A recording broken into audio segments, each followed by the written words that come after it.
This video is brought to you by PDFelement Pro by iSkySoft. Check out the description for more details. What's up, folks? How's it going? This is Watch. Hope you guys are all doing well. And today we're going to be taking a look at the Surface Pro 7 from Microsoft. This is the latest iteration of the Surface Pro tablet that Microsoft has been delivering for the past few years. We're going to take a look at what's different from the Pro 7 to the Pro 6, but we're also going to quickly compare it against one of the most popular tablets that's currently available right now, the iPad Air 3rd generation from Apple. Now, coming from the Surface Pro 6, there's not really a big difference to the Surface Pro 7 from an external design perspective. Internally, they are using 10 nanometer 10th generation Intel CPUs, as well as we now have USB-C integration, so you can hook up USB-C devices and hook up external displays that interface through Thunderbolt. Now, this isn't technically a Thunderbolt 3 enabled device, but I did manage to hook it up to a Thunderbolt enabled monitor from Lenovo. It also supplied power to the tablet as well as a 4K video, but it was limited, unfortunately, to 30 Hertz. Now, in terms of the price point, the Surface Pro 7 that we have over here is actually the baseline configuration, which starts at $749, comes with a dual-core Core i3 10th generation Intel CPU, 4 gigabytes of RAM, built-in UHD graphics, and a 128 gigabyte SSD drive. Now, some of the essential accessories are definitely the Surface Pro Signature type cover, which goes for about $160, and you probably want to get the magnetically attaching Surface Pen, which is another $100.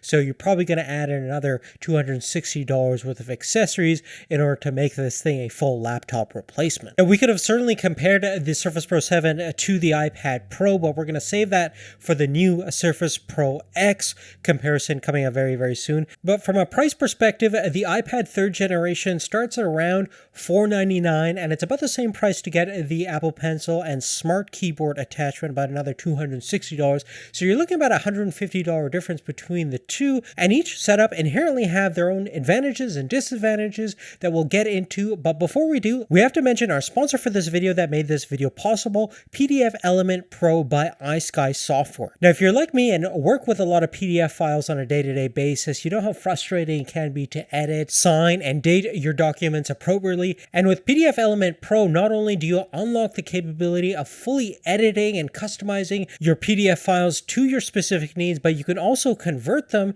into fully editable Word documents, Excel files, PPT, HTML, etc. There's also many options to add a level of security like passwords, watermarks, personalized signatures to your PDF files. And if you have access to a camera, if you're using, let's say, the Surface Pro 7, you can also scan in real-world documents, convert them into PDF files that you can edit, sign off, date, make any adjustments or alterations as needed, and you can send them off to your email to a specific recipient and have a full freedom and control over that physical document. Now, if you are interested in trying out the software, definitely check out the description down below where you'll find a link for 50% off of PDF Pro. We have to thank iSkySoft for sponsoring this video and making this content possible. Now, coming on to the main comparison at hand, if you take a look at the design elements of the Surface Pro 7, you'll see that we still have the large, thicker bezels, and it's a fairly hefty device weighing over 770 grams versus the iPad Air is a lot more sleeker, thinner overall bezels, and weighs only 456 grams for the Wi-Fi model. And from a display perspective, you can see that we do have a larger display on the Surface Pro 7, 12.3-inch Pixel Sense technology, so it can actually recognize certain objects like the Surface Dial, Surface Pen, and the iPad Air has a 10.5-inch display. From a resolution standpoint, the Surface Pro 7 has a larger native resolution, but in terms of pixel density, they're actually pretty similar. 267 ppi on the Surface Pro 7 versus 265 ppi on the Air. The Air is a little bit brighter and certainly can push some more lumens out of that display compared to what I found with the Surface Pro 7 display, although both are excellent in terms of overall color rendition, sharpness, and overall clarity. Now, one of the reasons why the iPad Air is becoming more and more of a compelling laptop replacement device is certainly the addition and installation of the new iPad 13 operating system. It's becoming more like Mac OS X in the fact that it has enhanced multitasking capabilities, where now you can use the same application in multiple different views on the same iPad screen. With the integration of the iPad's filing app, you can connect different external hard drive sources, whether that's USB, SSD, to make it more like a real computer. You can even hook up a mouse to it and use a cursor for the first time on iOS.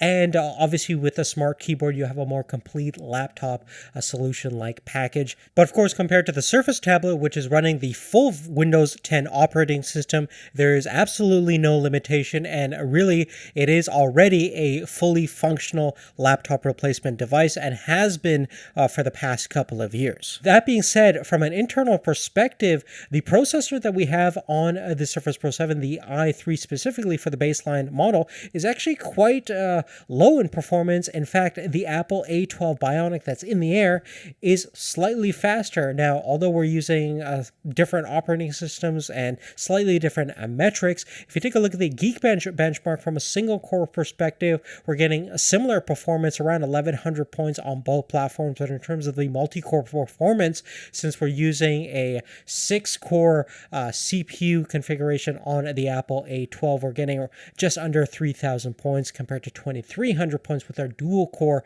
configuration i3 processor on the Surface Pro 7. And although the Surface Pro 7 is certainly can be upgraded to a higher performing Core i5, Core i7 configuration, the price is going to jump up significantly to the point where it's really not any different from a high-performance laptop that you're going to get from other PC laptop manufacturers, or indeed Apple's with the MacBook series of PCs. Now, in terms of the camera configuration, the Surface Pro 7 doesn't really bring anything new to the table. We're pretty much using the exact same cameras that we've been seeing for the past few generations. So 5 megapixel front-facing camera, 8 megapixel rear-facing camera, with the capability of doing 1080p at 30 FPS, which is really not that impressive. The iPad Air 3rd generation is similar in terms of configuration, 7 megapixel front-facing camera and 8 megapixel rear-facing camera, with the ability to also do 1080p video.